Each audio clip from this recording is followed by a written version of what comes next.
Hi, I'm Jalen. And I'm Belinda. Welcome to Married to the Tea. Cheers. Welcome back, Spill Squad. Today we're going to be spilling all the tea on episode 2. And before we get into it, don't forget to like, subscribe, and spill all your comments. Episode 2. What were your overall thoughts of episode 2? I really liked it. I'm so glad we finally got the other couples. I think everybody is surprising me. Yeah. After episode 2, I think I'm fully surprised by everyone. Were you surprised that there was a lot of tears? I feel like overall episode 2 had quite a bit of tears, and I feel like everybody's now like getting really emotional on the journey. Yeah, I think it's because we see the rest of the weddings, and I do feel like wedding day is so emotional because you're talking to your family, you see your friends. I think for me, like, some people went into it more serious than others. Like, you know, Brittany went into it very seriously. Mm-hmm. I think I went into it more just like, let's have fun. Let's see what this brings. Yeah, and so wedding day, finally, it was just emotional for me at that point, like seeing family and how serious it is. And I definitely started to take it serious on that day. So I think that's definitely where all the tears come in. And you see how serious your family's taking it too. Yeah. I find it funny when people like on comments or things like Reddit, they start to see the cast members start to cry, and then they start saying things like, well, this person needs therapy and this person needs therapy. And it's like, we all could benefit from therapy. But when you're in this moment with these cameras talking about things you normally don't talk about, the emotions start to come out. And I think as females, we're at a disadvantage. We have a monthly cycle that makes us emotional. Yeah, I remember when we filmed, the only time I lost my mind was at couples retreat, and that's because I had just started my period, and that's when I was crashing out. Yeah. And that is how I act every single time I crash out. It's not fair. I think that's true. We have a total disadvantage. And I think I'm in sync with the cast, because as I was watching the episodes today, I too was crying, and I didn't cry with the last episode in their weddings. But I cried today I was with the last episode, but that's because I was on my period the last episode. Oh my God! It's a thing. It's real. It's not fair for anyone who's on reality TV that is female, because we do have something that happens to us emotionally that doesn't happen to the male cast member. Yeah, so we'll keep that in mind. If we see one girl acting a little much on more episodes, we might give her some grace. Yeah, I think so. I think that's totally fair. The boys, though, no. Sorry, no pass for them. Right. No. It's going to be more so how do they deal with that? yeah. But I was really happy with finally getting to see a lot of the other couples and their journey, because I think even when you're sitting down talking to the experts, there's that vulnerability. You also really want it. Mm-hmm. So that's where you're they're asking you questions and you're like really letting your guard down, because you're finally letting them know, like, yeah, this is my biggest fear. Like, what was it? Courtney, her biggest fear was being left or abandoned. And she was just letting them know all of those details. And I don't know, it's just not something you normally would say out loud right away like that, especially that. So it goes to show just how intense things can be during the process. As much as some of us are like, oh, it's just a show. Like, worst case, they pay for my divorce. That's kind of how I thought of it. They were all having fun at the wedding. I know. I feel like this is typically the best version of them. It is. Because they're around their family, and so you see all the good sides of them. And you see the family talking well about them. Yes. And that's because a lot of family usually doesn't know how these people always are in relationships. No. Maybe not. No. So it's just all Those are the people that love you the most. So they hype you up the most. Totally. Yeah. A lot of the family were giving really funny speeches about, like, Michelle's brother was like, you could find her at her favorite bar. Yeah. And she's like mortified. And then she's same thing with Marissa talking about just alcohol. And I thought that was so funny, just because, if one of my people said that, which they easily could have said that. Yeah. I was paying rent to some of these bars out here before I got married. Still I am. But I think I would just be mortified. I'd be like, hey, we don't want him to know everything right away. Don't spill all the tea to the family right from the jump. Yeah, but in front of the family, come on, that's like wholesome moments. You're trying to impress this mother-in-law over here. Exactly. Chill. Exactly. Chill. I don't know. I thought everybody was doing really well. That cliffhanger, it's going to get a little rocky. It was a little confusing. It's going to get rocky. Let's get into the couples. Yes, and how we were left on a cliffhanger with Adam and Marissa after episode 1. Yes. So after episode 1, they left us with knowing that they had met before, which we had said, oh my God, this could make or break them. Yeah, depending on how long they knew each other and how they knew each other. And come to find out, it was nothing. Yeah, nothing. Nothing. They left us with our mouths hanging open and I'm waiting. glad that was the case. Yeah, I think it was the best case scenario for them, really. Yeah, and it is a good thing that he went up to her because it just kind of showed that he already had interest because God knows, I was already expecting this man to like walk down the aisle and just not be pleased with really anybody that came down. So it's like, sir, we already know you think she's hot. Nope. You already approached her on your own. Yeah. This is how we feel when we see Adam. Jury is still out. I mean, I have to say, Felipe has redeemed himself for me on this episode. Yeah. I was worried about him with the trailer and with episode 1. Adam, no, he's still on my radar for sure. Yeah. I feel like I was watching Adam play the piano and thinking, oh my God. I was thinking about how Nick has been on other reality TV shows, and when I saw him playing the piano, I thought, if there was like a Dancing with the Stars before people who play instruments, that would be like the perfect reality show for him. But then I thought America's Got Talent. He could be on that. And he could play the piano. He could play those 2 songs that he's played every episode. Yeah. But I think Felipe should be on Dancing with the Stars. Jumping ahead here. Oh my God. But I think that... that's genius. And I think that after hearing what his sister said, I think he's got to be the social first media? one. What did she do?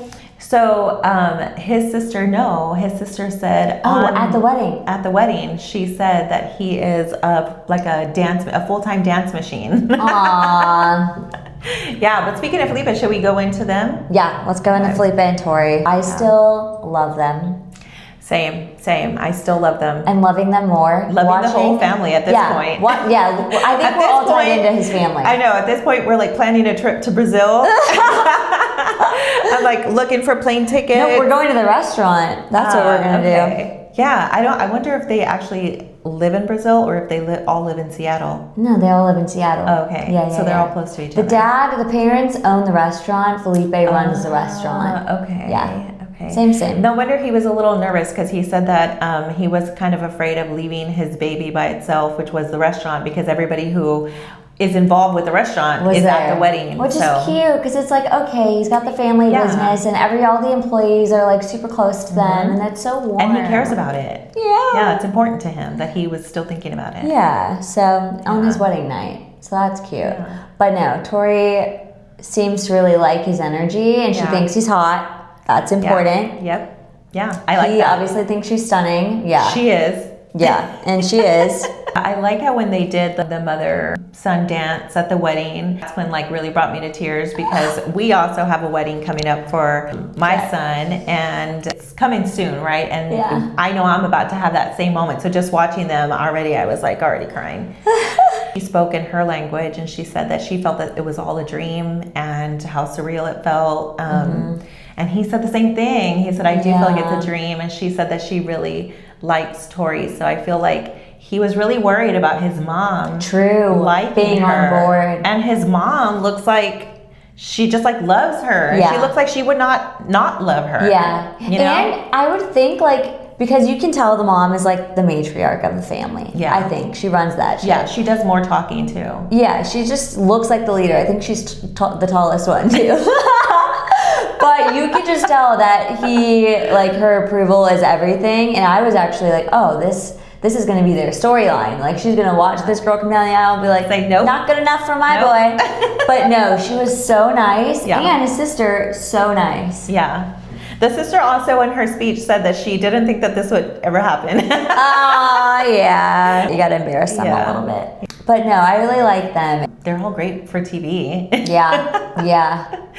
They are. And then I saw on social media his dad posted, so Felipe's getting some heat for partying a lot. Yeah. And his dad posted, which we talked about in the last episode. We did. That it's like a culture like a Latin thing. Yeah. And his dad was like, Felipe doesn't fall far from the tree. This is how he was raised. My wife and I party all the time. This is our culture. We have fun. And I was just like, yeah, that's what it is. It does. It explains a lot. And then he said, we stay up till 6 a.m. Exactly. I thought, wow, they're good, because they're in their, I want to say he said 50s, and I'm not 50 yet, but almost, because I'm 49 and a half. Yeah. And so just being in that age range, I'm like, I don't know that I could party that way till 6 a.m. Yeah, I got to be asleep by 11. They have a lot of fun. Yeah. The dad's post was really proving that if you have a good marriage, it doesn't really matter. Like you can do all those things. If you're on the same page, you can do whatever you want and party as late as you want. It's true. And they're a testament, because they've been together for what? A long time. Yeah. Yeah. So we like them. Yes. Yeah. And then this episode, we finally got to see Mr. Nick and Courtney, Mr. Reality TV. And oh my God. He suckered me. I'm a fan. You like him? I am shocked. I like him so much. Yeah. He's very charismatic. He's very likable. And he got teary-eyed. Yeah. I said, not you too. That's when he got me. Yeah. Who was it? I think his dad was talking to him. He was like, let's pull them He's in. like, you think you're not going to like me? Watch. I'm going to make you cry. Why do you think I've been on 4 shows, baby? Yep. I know how to work. Yeah. But his dad talking to him was so sweet. I think it's always the parents. They get me. I think I gave Nick the hardest time before the show started of prejudging what he was going to be like. I did too. And he has really blown my mind. He should be on Traders, because he knows how to lure you in. Yeah. Yeah. So. Nick would be a really good trader. We have Nick on Traders, Adam on America's Got Talent, and Felipe on Dancing with the Stars. Dancing with the Stars.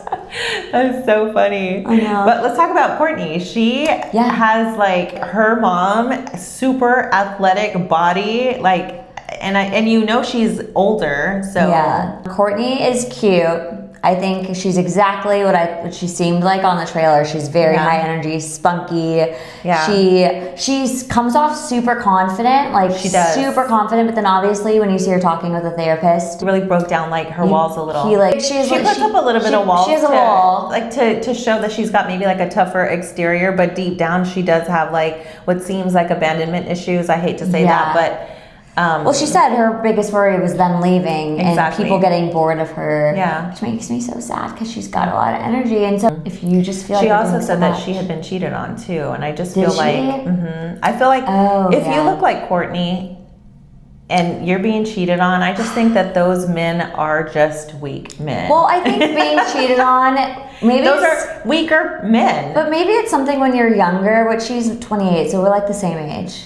But when you're younger, like when you finally understand that cheating has nothing to do with you, it's just the other person. No, it doesn't. It just feels a lot easier. But if it's happened, I could see how it just like eats at your ego and self-esteem. Exactly. You start to question yourself, and you start to question like, what is wrong with me? Yeah, but she's super self-aware. Yeah, because as confident as she is and acts like, as soon as he was talking to her, she was opening up and like being vulnerable right away. Yeah. So that's a good sign. Cheating is because somewhere deep inside, they know that they may not be enough for her, and then they just sabotage it. Oh, totally. So, that's how it goes. That's how it goes. Yeah. When they show what she's looking for and what he's looking for, they both do seem to match for the most part. Nick saw her down the aisle. He kind of had like this nervous laugh, and he did tell her that she was beautiful, and that went really well.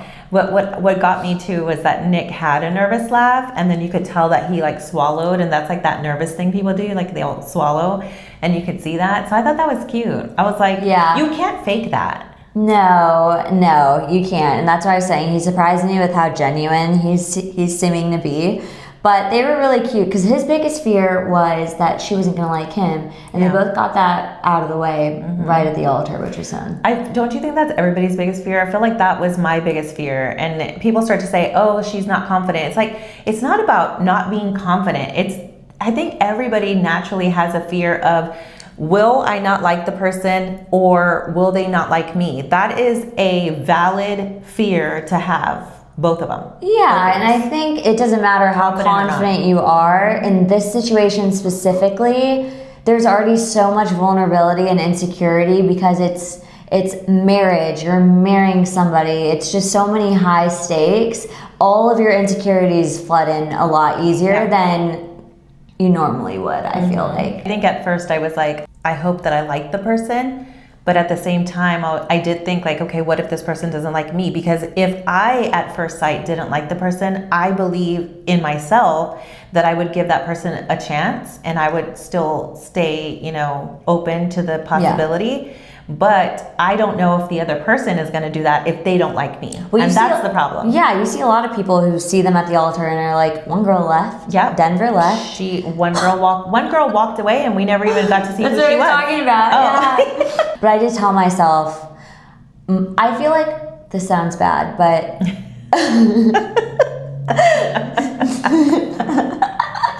I feel like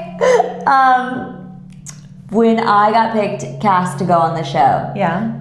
I knew in my mind that this was going to be a really fun experience and I was going to learn a lot and maybe there was a chance it worked out, but most likely it wouldn't. Yeah. But I knew in my mind, okay, based off like the last however many seasons, like I don't think any of these guys were looking like fucking Channing Tatum walking down the Justin Bieber. So and that's what you wanted, Justin Bieber standing at the altar. Yeah. So I was like, let me not get my expectations. I knew what the past show looked like, and that's where my bar was, on the floor. So I knew going On the in. floor. My bar was on the floor. So I was like, it doesn't matter what he looks like. I'm just going to have fun. Worst case, I meet a really good friend and I get to grow and have a fun experience. And that was the way I went into it. But I said I was going to give that person a chance no matter what. But God forbid. I mean, we all say that in our mind. Yes. And then if they've given me anybody seriously not attractive, who knows how I would have acted? Maybe. Or if the person smelled bad. Well, that you can fix. I don't know. That you can fix. My favorite thing to buy a male is my favorite cologne. Oh. My favorite thing to buy is my favorite cologne. That way I can ensure that they smell exactly how I want them to. Yeah. At all times. Yeah, my boyfriend was like, I gotta get a good cologne since you like cologne so much. I was like, I'll get it for you. Yeah. I'll pick the scent for you. Not you buying everybody the same cologne. Oh my God, no.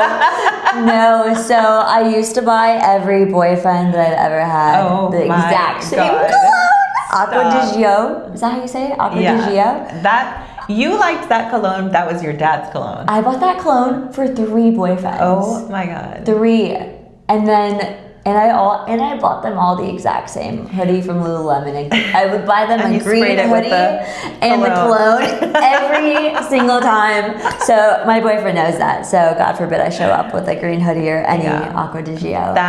Your dad wore that cologne when we were probably in our later 20s. So you would have been young. So it probably gave you like your happy childhood feel.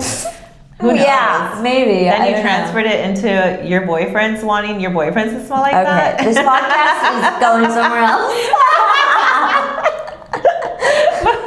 I need to get out of here and go to therapy. And and Aqua di Gio was a #1 seller. Yeah, it was a good one. It was a good one. I put those boys on. You're going to be in trouble after this one. No, my boyfriend doesn't have that one. He's special. He's got a different cologne. We're exploring. I'm really taking my time with choosing his cologne. Okay, that's good. That's good. That does make him special. It does. Yeah. So Courtney talks about being conservative, and then she gets asked if she knows what happened on January 6th, and she says no.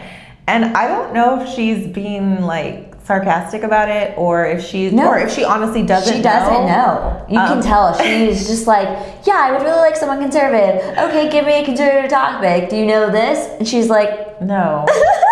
And then they asked him, like, what's a liberal topic? What's something? Because he said he's liberal about some things. Yeah, and they said, give us an example. Give us and he's examples. just like, yeah.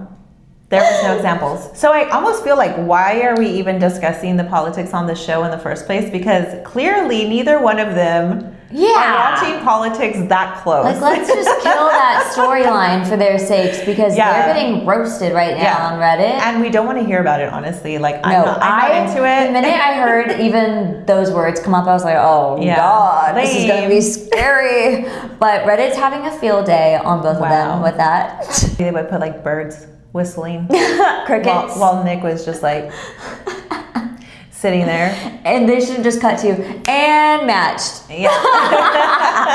Yep, those two right there. Perfect. She's gonna be a firecracker. And he's really energetic, but he also seems like he will let her take the reins. I like their dynamic. I think it's good. I found it interesting that he likes to be called daddy. Oh my God, that was so funny. First, I thought their whole conservative, liberal examples was the best part, but no, the friend says he's on RuPaul's Drag Race. And she goes, and she says, yo, we're into cars. We love cars. We love car racing, or something like that.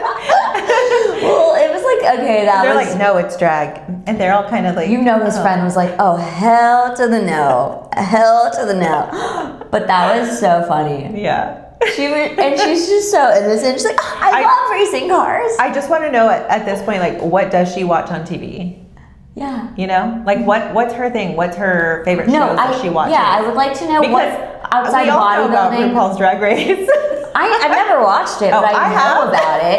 Yeah, I know about it. If you're my age, like, we all know what it is. Maybe not. Okay. So it'll be interesting to find out what her hobbies are and what she like is outside of bodybuilding, because I feel like that's mainly what we've talked about with her, which you can tell it runs in the family because you've seen her mom walking down the aisle.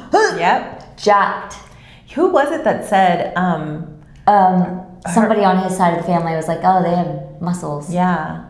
They said, I wonder if she'll be like that. Is she going to be jacked? Look like that? Yeah, something like that. Yeah. No, the mom walked down looking jacked. The dad, stocky, jacked. Courtney, jacked. Yeah, and the dad had a little moment too where he got to speak and say a few things to Courtney, which I thought were nice. I know, that was sweet. And then she immediately, as soon as she came down the stairs, as soon as she looked at her dad, she started crying. Aww. And I was like, I get it. I'm like, girl. Here we go again. That's what happened to me. I was like, why? They got her there. But her dress was really pretty. Yeah. I think their wedding was my favorite because it was right with the water in the background. It was outdoors with the water in the background. It looked crazy. So sick. So you and Nick have something in common too. Yeah. You both have womb mates. Yeah, he's a twin. And they have to be fraternal because they don't look alike at all. They're so that was fraternal. Cool. At first I thought they were joking, but no, they're twins. Yeah. That's cute. Yeah. At the wedding, it's clear that she doesn't know he's on reality shows. Yeah. So nobody knows anything until they get to the reception. And then I think he mentions it right after they get married. And she's like, oh, you were on a reality show? Cool. And she was kind of skeptical from there. Yeah. Briefly. But even then, it just seemed like he was just talking about one show. Yeah. And then later it's like, and there's another show. And another show. And another show. Yeah. And then I think what helps, though, is they do show his friends talking to her and like kind of calming her down, like, hey, you would never know he was on reality shows if you met him, which, judging by his Instagram, I would. He's a big personality on social media, as he should be. But then watching him on the show, I would never know. He was very genuine and I liked it. So far, so good. So far, they seem like a good match. Yeah. Well, we got to see a lot more of Mecca's dad. What's his name? It's Logic. Logic. So today I was like, is it Legend? What is it? I was trying to figure out what word it was, but it's Logic. Right? Yeah. So Logic's back, and he's asking Belle Delhi, like, scale of 1 to 10, what does she give Mecca? Yeah. I thought that was just so strange of him to ask her, and the whole time that he's talking to her, he's giving that like LL Cool J look, which, don't get me wrong, does have an LL Cool J. I love LL Cool J's look. You know, the thing he does where he licks the lips and he looks like he does the eye thing. Smooth. Yeah. So Mecca's dad's kind of doing this as he's talking to Belle Delhi. I'm just kind of like, I don't know. I know, like, do you want to switch places? Yeah. Yeah, that was the vibe I was getting. I'm like, do you want to be the groom? Yeah. I don't know. Yeah, it was kind of strange. His speech was sweet at the end. Yes. It came full circle. And he redeemed himself. But God dang, you got to dog him out nonstop. But it was funny. And you can tell that's how their relationship clearly is. And Mecca is a good sport. And he did redeem himself at the end. That was a cute full circle. And he said, I'd rather you be a good person, not in the WNBA.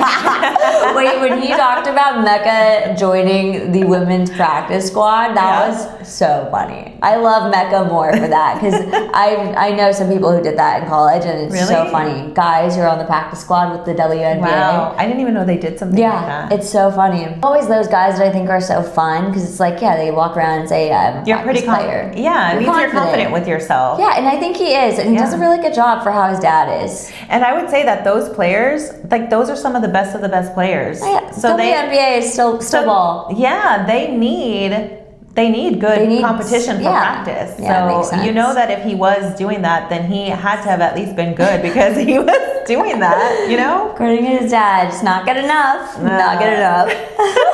Belle Jolie's mom came up and gave a normal speech. Yes, that brought us all to tears. Yeah. Again. Yeah. I wonder if she picked up on the vibe of how the dad is. Because she did say, and I want to leave a message to the groom, and she gave him really sweet words just the whole time. She really did. And Mecca was kind of like, oh. Yes. You could tell he was surprised. I wonder if she did that because she noticed and was like, he needs a sweet mom figure to give him a nice moment. Because Mecca's got one dad, he's used to just this boy behavior. So I thought that was sweet that she did that. Yeah. She's like really embracing him as the new son-in-law and wanting to reassure him because she probably brought up Belle Jolie that same way. Yeah. You know, and always giving her good feedback. It's really funny because I really do think Mecca isn't sure that she likes him. And same with the dad. And the dad finally, she says to the dad that he was like a 9, and he was like, whoa. But I still don't think it's clicked to Mecca that she's into him yet. She's hard to read because she's not just openly telling him yet right away. She told the dad when the dad asked, but she's not just like, you're so handsome, which we're still missing in that piece. So I think he's still in his head on this episode. He is, because he even asked his friends, like, what do you think about the cheek on the kiss? And the friends were like trying to tell him, and he's like, no, I don't know. Like he was really in his head. He really was. It's crazy how just the tiniest little thing, I mean, a kiss is not tiny. It makes sense. I mean, I can't relate because luckily, like, we had an opposite experience, and so did you. Like, I think for the most part, all of our castmates all just kissed on the wedding day. Can you imagine if like we had been kissed on the cheek? It does set a different tone. It does. It's a mind fuck. It's a mind fuck. It's a mind fuck. I'd be like, I'm sorry, wait. I was gonna say that, and then I thought, wait a minute. You don't want to kiss me on the lips? Sure. Yeah, we could say fuck. Right? Like you said earlier, all your insecurities are high. Are put to the front. The biggest fear truly is, are they going to like me? Am I going to like them? So yeah, even if you're both attractive, and somebody still says, let me kiss you on the cheek, you're still kind of like, oh shit. You're going to spend the rest of the time waiting to find out. Does he not like me? Yeah. And then it's tricky because like you're here on your wedding day in your wedding dress, and it would be much more comfortable to already get that out of the way and just enjoy the rest of the night because it's already so much nerves and stress. It's just like, at least we know we already like each other physically. Let's just clear it up. And instead, poor guy is battling his dad's fucking crazy speech. He's in his head about if she likes him because of the kiss, trying to get validation from his friends. I do like that one of the friends was like, hey, she's probably taking it slow, and that's good on her part. Like, she's just wanting to like be chill. And I think that was good of the friend to just keep him level-headed. And I don't think she even realizes it. I think she's just like having fun being herself, but I don't think she has put it together yet. And we have another new couple, Michelle and Cameron. Yeah. Cute. They're cute. I love them. I love them. I can't. Oh my God. I can't. That tall guy, shorter girl dynamic, which you seem to have always liked in dating. That's always usually been my type. My boyfriend's 6'6", I'm 5'2". Wow. So yes. He's 6'6"? Yes. I did not know gigantic. that. Oh my God. I love it. Okay, Cameron also, I went pretty hard for him too at the beginning because I'm like, oh, coach. But he's a community college coach because he likes to help them get to now it. You're okay with the now coach. Now you're okay this with is what happens to me. I'm soft. This is why I get myself in trouble. But he's so sweet. They said he coaches community college and he loves to do it because he likes to help them get to that bigger school. Likes to help them with that transition. I think that's what I said in the very first recap we did, was that he was going to be good because he's a coach and he's going to be good with kids. You did say that, and apparently he is. Apparently he is. But there is one thing about him, that he hasn't had a relationship that is longer than what, like six months, you said? Which I said was a red flag, but now I just feel bad for him. Now what do you think it is? Well, the life of a coach? He did say no one can keep it definitely is the life of the coach, especially he's the head coach. That's some serious shit. But I also think he said like, they have to really, he's picky and they have to really spark him, which makes sense because if he's on the go all the time, I'm sure he's had little flings, but he's got no time. So that person really better be legit. But of all the people, not one person is legit enough. I know. For even a year? 6 months? Damn. I don't know how I feel about that. I don't know. I don't think it's like a big red flag, because I feel like, he could just be that type. I remember having guy friends when we were younger, and I remember a guy friend telling me at some point in life that he just felt like he wasn't actually ready because he wanted to have all his ducks in a row, like financials in a row. But this guy has all that already. Well, so it doesn't make sense to me at this point why he hasn't been there longer. You do hear the experts say what they love about Cameron is that he's the shit and he doesn't know he's the shit.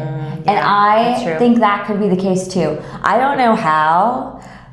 It's one of two things. He's either he does know he's the shit and he secretly and that's why he's picky. And that's why he's picky and he secretly just plays his game and like nobody's good enough though yet for him to marry, which is fine. Yeah. Or he really doesn't know he's the shit and he's just been wrapped up building his coaching career, helping all these kids because it's a taxing job. Like these kids are your kids. And that's all he has time to focus on, which is true because college coaches, it's like you lose one season, you're on the chopping block the next if you don't get your shit together. Yeah. So it's a lot of stress. You could be on the chopping block in the middle of the season. And they work, college coaches, I mean, they work their whole life to be a coach. You have one bad season and you're done. Like, that's crazy the way their life works. So I get it. And I love that he's looking forward to having to coach his kids and then having his wife sit in the stands and drink the Capri Sun. The Capri Sun, that's where he got me. That's where he got me on the Capri Sun. He really painted the picture. Like, I could really see it. Well, the crazy part is, when I think of that, Michelle is exactly the person I see doing that. Aww. She is like... She's so cute. So mom-coded, it's insane. I have chills. She's just so cute. She is. The brother said her favorite place is Disneyland, which I knew it. She looks like a princess. Loves Disneyland. 35. So she's not 28 like they told us. She's 35, so she's serious too. I don't remember how old he is. 37, I think. Okay. They're at perfect ages. They are at perfect age too. She froze her eggs, so that's good. She's got that clear. Because I know she mentioned she has fibroids and that she was worried that she wouldn't be able to have kids. But she got that out of the way. So she's got the kids in the lab waiting for Cameron. She's got all her stuff together. He's got everything together. Yeah, they really are just missing each other. And from what she likes, she said tall.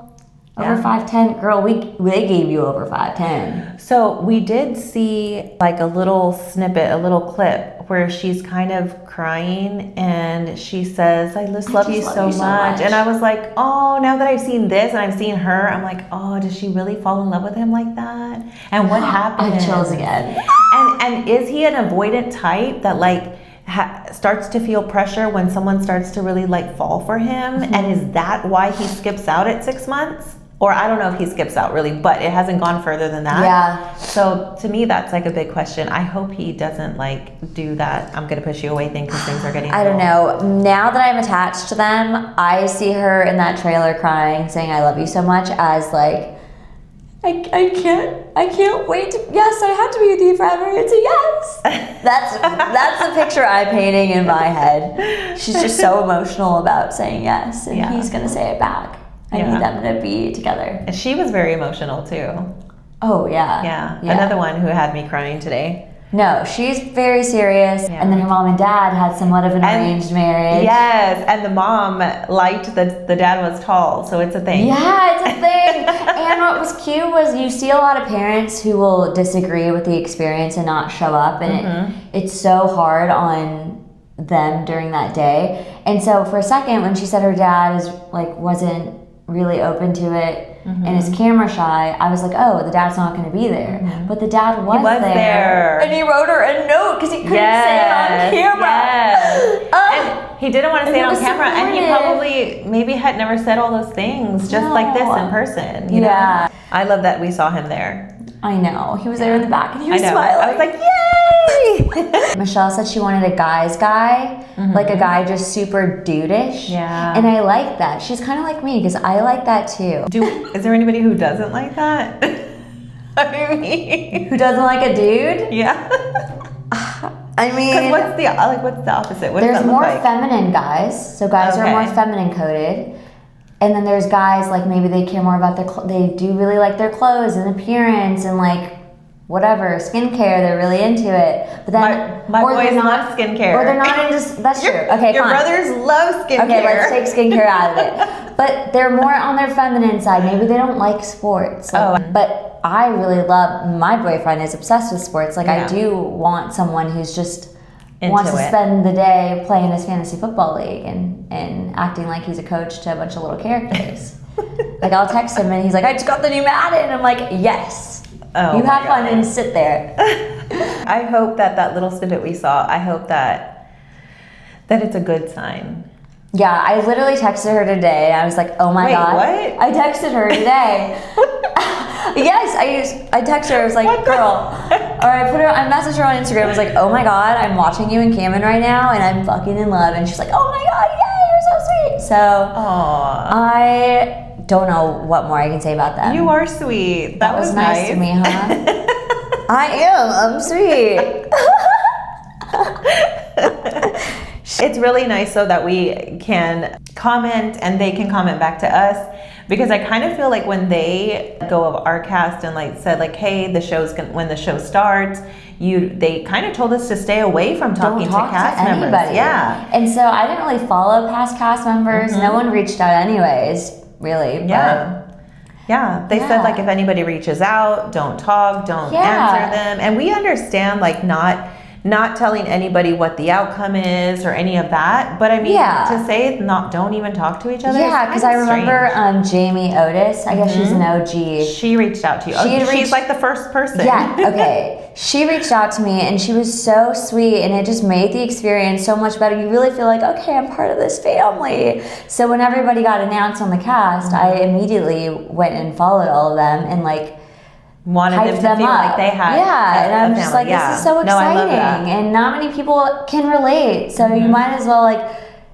have some cheerleaders because they don't have a lot of people right now who can flood their DMs in that way. Yeah. I don't know.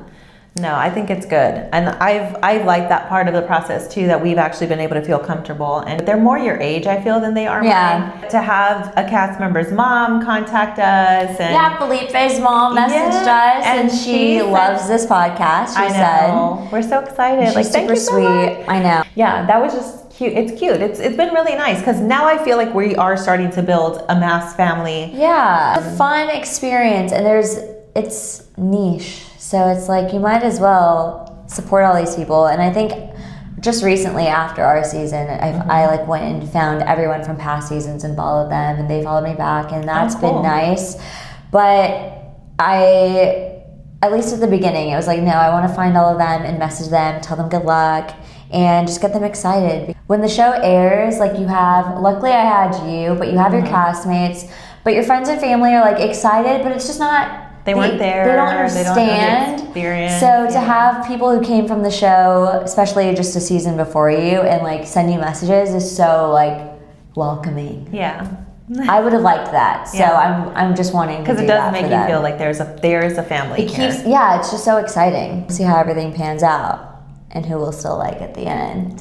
Right. Because at first I didn't like any of the guys, really. Yeah. Just before not knowing them, and now I like all of them. I think we always question the guys in the beginning. As we should, and we will continue to question the guys. Yeah. Maybe this season will redeem these guys. I hope so, because I am rooting for several couples, and except for one, obviously. Good.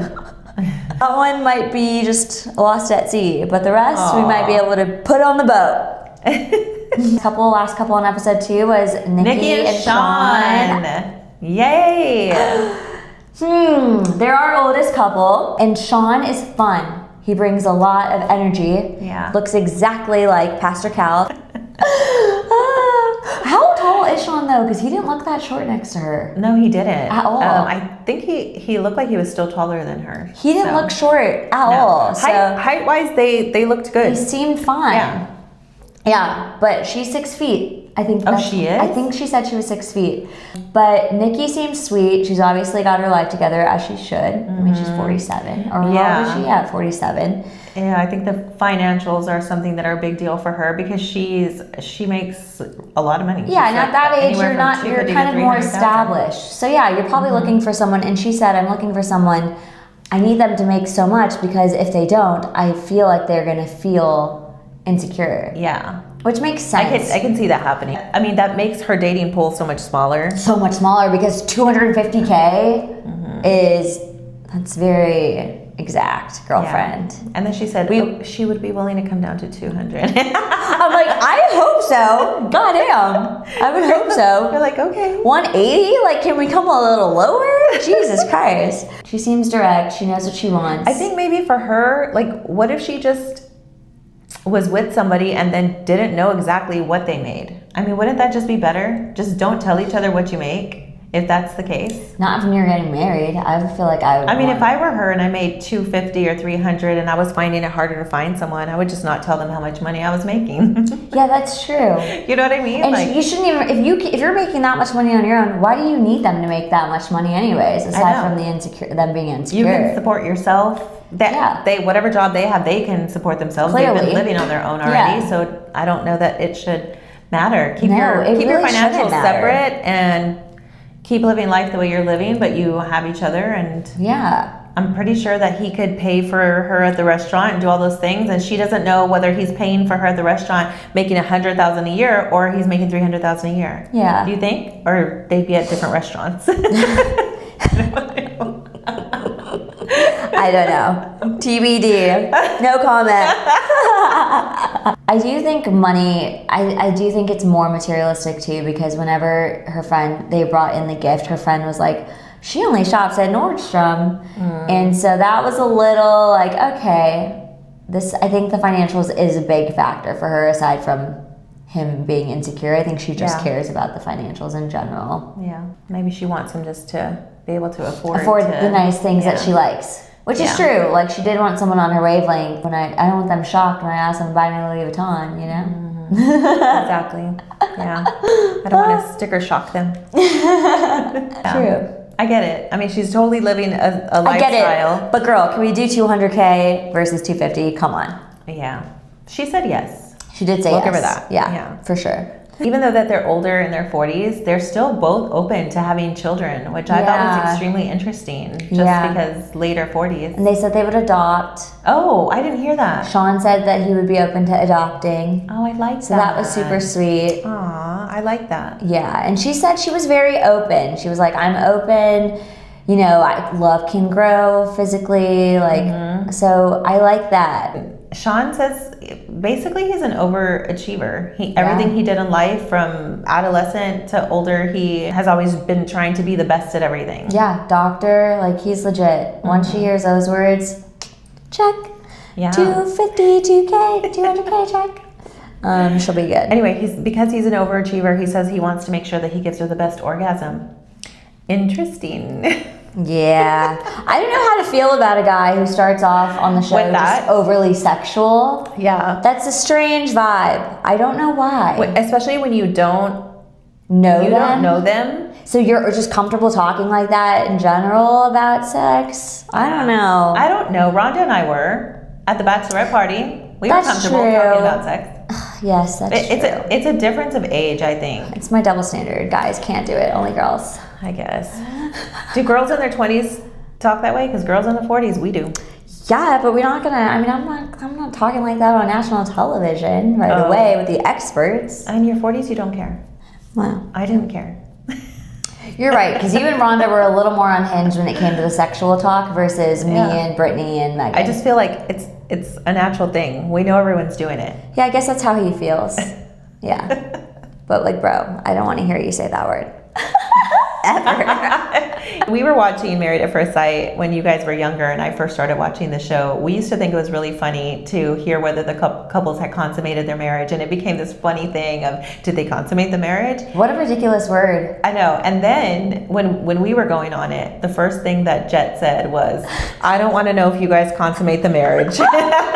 Don't tell me. Oh my God. It's like, but you used to think it was funny. Yeah, I don't think any of us use that terminology. No, we didn't. I don't think any of us use that terminology on our season. I don't think we did either. Sounds like constipated. I don't get it. But they definitely don't use it here. They're just saying the O word and whatever. I don't know. I'm just a little more prude when it comes to verbally talking about sex. I guess. You'll get more comfortable. Give yourself a couple more years. A couple more episodes. Maybe that too. Oh, God. I really like them. I think that they're going to like each other and be happy. I think this whole episode was very fun and lighthearted. And everyone seems to be on a really solid start. What was the most shocking part of the episode? The cliffhanger. The cliffhanger was Nikki standing at the altar in front of Sean saying, am I just going to stand here and wait for my groom? Yeah, like she doesn't realize that's the groom. And I know. That's why I was like, does she think it's Pastor Cal? She might. Now, what are you doing here? I don't know. And then she must really not know, because I would never think to say that. So then the officiant says, I'd like to introduce you to your groom. And it's not even just the face she makes, but she even cocks her head back like. Yes. I know. I had such high hopes for them. She's starting to scare me. I love watching videos of body language. And that cocking the head back thing, that where's my groom, and then that says a lot. Him, and then she's like, oh shit. Yeah. Aww, I know. I'm scared. And then Sean asks her if she's breathing. Are you breathing? Oh my gosh. I'm just like, oh my God. Yeah. But that's how they've left us. So predictions, what do you think is going to happen in the next episode with that? I don't think she's gonna like him, but it's gonna piss me off because she already said that love can grow and he clearly is gonna meet her financial needs. So now she's just gonna piss me off if she doesn't. I feel like the cliffhanger they left us with last time turned out not to be so bad. So I think this time could be bad. I'm hoping that it's the same, like it's not bad. Who knows? And maybe this is one of those moments where she walks away and starts telling the camera, I don't know if I like this man. They're going to be the first couple then that will not like each other from what we've seen so far. So TBD, what do you guys think? Do you think she's going to like him or not? That's all the tea that we have for today. Don't forget, again, to like, subscribe, and comment all of your favorite parts of this episode or all of your most shocking hot takes. And we'll see you guys next time. Bye.